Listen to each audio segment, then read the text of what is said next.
Hi everyone, I'm back with another wild edible video. I'm here fixing up a property and I've noticed two really fantastic wild edibles, purslane and wild carrot, aka Queen's Lace. So I'm going to talk about those. First I'm going to go over to my purslane.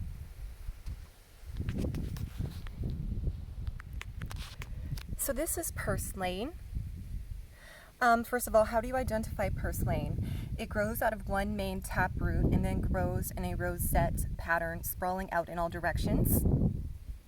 Mine has really taken off, so it's kind of difficult to see the rosette, but if you look closely here, maybe you can see it a bit coming out of the taproot, then spiraling out.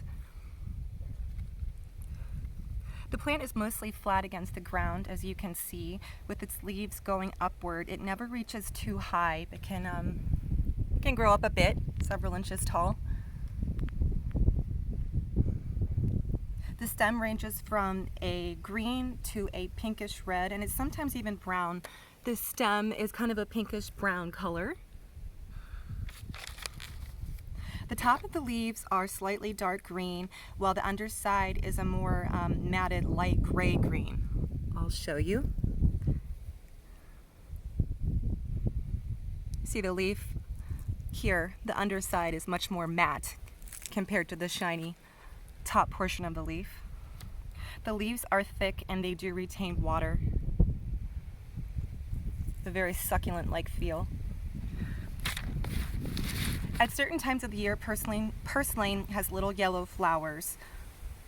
Just a word of caution, purslane could potentially be mistaken for a plant called spurge.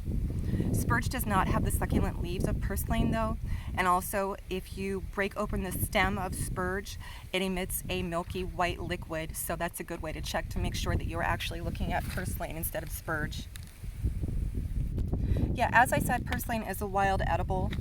It is very nutritious, extremely nutritious even, and it has a very tasty and mild flavor. It's absolutely delicious. Some might say the flavor is reminiscent of a kind of a cross between cucumbers or asparagus, even green beans and a little lemon, so pretty mild in flavor, but definitely kind of a spring, summer vegetable undertone there. You can eat it raw, straight out of the garden.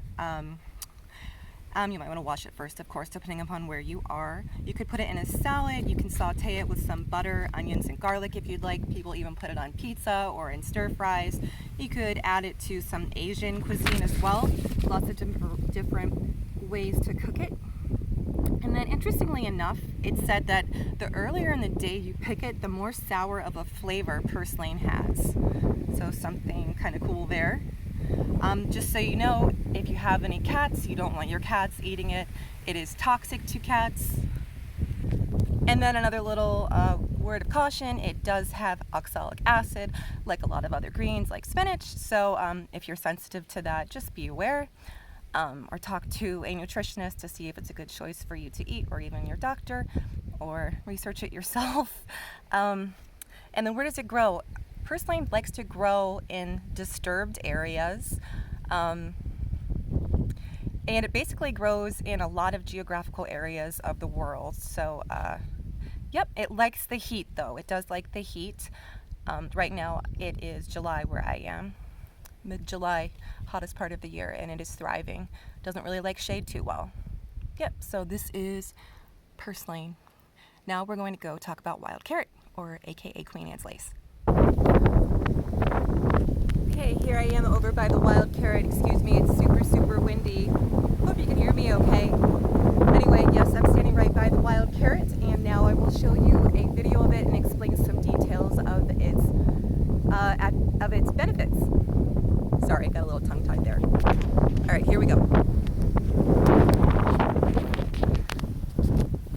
This is Queen Anne's lace. I'll hold it still for you. Otherwise known as wild carrot. It has an umbel shape, upside down umbrella, with little tiny white flowers. There's actually an ant on this one, and an ant in some cases. And then a cool thing about Queen Anne's lace is it has a little dark red dot in the very center. Some people say that Queen Anne, back in the day, pricked her finger and a drop of her blood fell in the center, so that's what they call it, Queen Anne's lace. It's actually a member of the carrot family.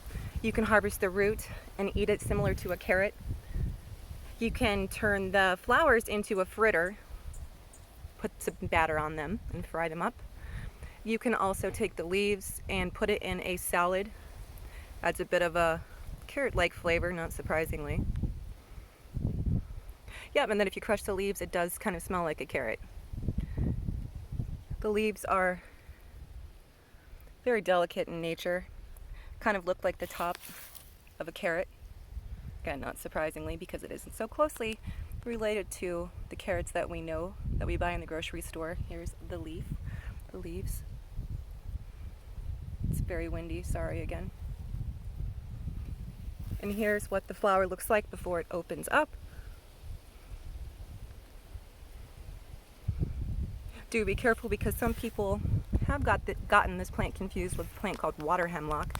They do grow in different locations. Queen Anne's lace, wild carrot, likes more of the edge of a prairie type setting, and that's not the case for water hemlock.